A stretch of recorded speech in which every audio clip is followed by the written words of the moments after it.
Isang napakasimpleng recipe na one-pot meal pasta, pero pambighandaan ang dating. Bukod kasi sa masarap, ito ay napakabilis pang lutuin. So tara, lutuin na natin ang meatball casserole with pasta. Gagamit tayo ng ground beef na very fresh, season ng ground black pepper, garlic powder, Italian herbs or Italian seasoning, salt, fresh parsley, egg and breadcrumbs. I-mix until all ingredients are combined. Pero make sure na hindi pwedeng i-overmix.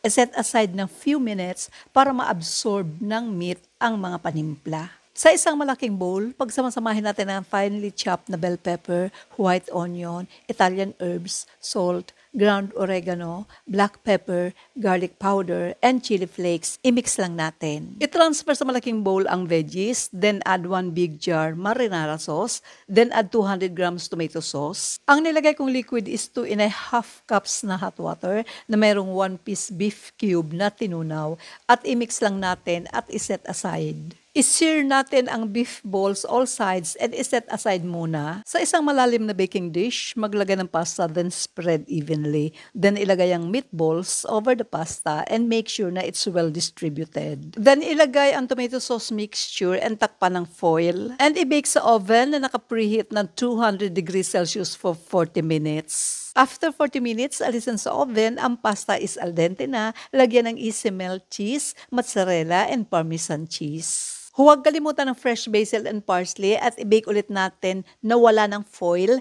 sa preheated oven ng 10 to 15 minutes or until nice and golden ang toppings. At ito na ang pinakahihintay natin na tikman ang ating pinaghirapang lutuin. Kainan na!